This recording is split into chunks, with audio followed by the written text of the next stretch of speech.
Right now, though, it's Indiana in the Morning, presented by First Commonwealth Bank, the voice of Indiana County, WCCS, AM 1160, 101.1 FM. That is Bob Pollock from the Extension Service with us here this morning. You can give him a call at 479-1160 or 349-WCCS. It's 349-9227, and ask him your questions about lawns and gardens and trees and plants and whatever else you want to take a shot at. Big week for you, of course. It's Indiana County Fair Week coming up. It is, isn't it? Yeah. It's here already. I shouldn't say it's a big week for you because I know they're all big, but you do have some things that you do. You spend a lot of time at the fair, don't you? I sure have. He says that as if it's in the past tense, so not as many duties as in the past. Well, it's my roles have changed a little bit. Mm-hmm. So there's some other folks that do some of the things that I used to do, which is okay. Not the chocolate cake contest. We need transition. No, we don't. No. Remember the year you and I judged the chocolate cake contest? Boy, that is. How many years ago was that? That's tough. That was rough duty, I'll tell you, having to eat chocolate cake all day long. Well, one's okay, but after the 20th one, they start to blend together. I'll have to go back and try this other. I just remember begging for some milk. After the fourth or fifth, could I have a milk, please? All right. So. We don't have any of that here. Here we go on this Friday morning.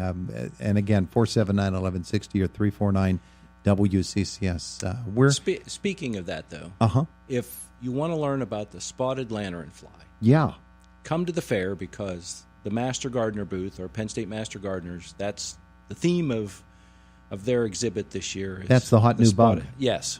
So if you want to learn more about that, they will have all the information there. Yeah.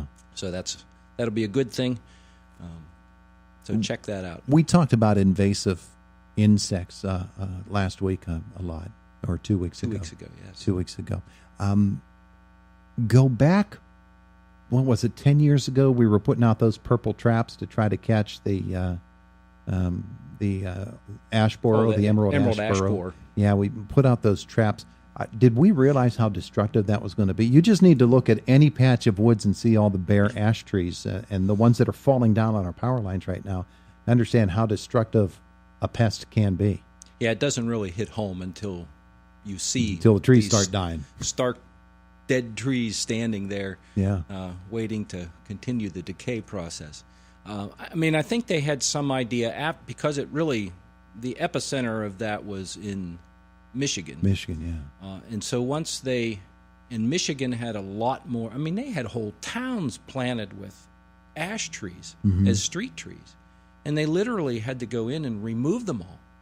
Just cut them down. Yeah. Clear cut them, essentially.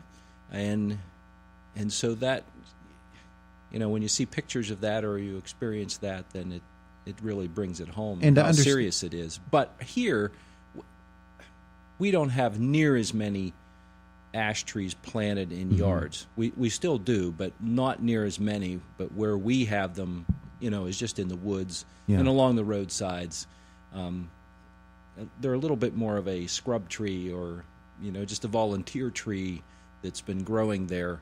Usually people don't plant those in their woods like we have the oaks and the cherries and the maples. Do I understand it correctly that Pennsylvania's ash trees are the number one ash tree that for years has been used to make baseball bats and by that's Louisville right. Slugger? And so if you go more north and east, up above Route 80 in eastern Pennsylvania, there's much more of a center there of production of something like ash. 95%. So that's one of the things that's really makes this a big issue. Yeah. That not as much around here, but for that purpose and that need, it's a big deal. Which leads to another point. The quality of different hardwoods or of the same hardwood type from state to state, region to region, really differs. Pennsylvania's ash trees evidently were of a higher quality wood than ash trees growing in other states and other regions. Is that genetics at play there that caused that? Just like human genetics can the offspring can be influenced so much by the parentage. Is that what's going on there too? Oh yeah, genetics is definitely involved in all of that. Mm-hmm. So that and it kind of goes unnoticed unless you're looking at that, unless you're observing that, unless you're looking and evaluating the quality of the wood and comparing it to those other woods in this case. You may never notice it. Oh, it's a green tree. Yeah.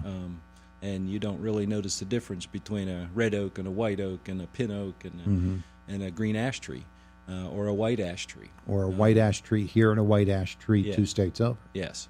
So those, because they flower. A lot of times our trees have not very showy flowers, so that can go completely unnoticed, but they will flower and they will make seeds. Just think about all the maple seeds raining down. Oh, yeah. Those helicopters, as we call them. So each tree has, a different form of how it reproduces itself. And a lot of times that's by seed. So those seeds then, and through that pollination process, we get cross-pollination. So we get one tree, even though it's a green ash tree, pollinates with another green ash tree, and the genetics of those two then become combined. Yeah. And may make a new, slightly different, slightly more stronger and or weaker tree. Yeah. Yes, yeah. Hey, let's see if we can take our caller. If they're still there, I've made them wait a long time. Good morning. Good morning. Hey, Bob, what's the word on the late blight? Things have been pretty quiet on that front until this week. There was another incident found in New York. So east. But nothing in PA? No. Oh. And now that we're getting a little bit drier weather here for a few days, which is just unprecedented, that will be to our benefit as well. Although I don't, when the temperatures are cooling down a little bit at night, that we're with our highs for the day and the lows for the evening being a little bit cooler, that can, if there is some around somewhere, that can be a little bit more favorable for it to develop. But as of now, we've had no reports other than the 2 new ones up in southern New York, which would be, and it's east, a couple counties east of Erie, but in New York. Mm-hmm. Okay. Okay, thanks a lot. You're welcome. There you go. But do not don't go let to your sleep guard on down. That. Yeah. Because he's, for instance, corn earworm, which is a major pest of sweet corn. We have had low counts on those. I have traps out, and I do that every week. And south of us, down in Fayette County, Washington County, even Westmoreland County, they've had counts of catching 150 or more moths per week in those traps. And we've been here, and that just hasn't happened until the last couple of days.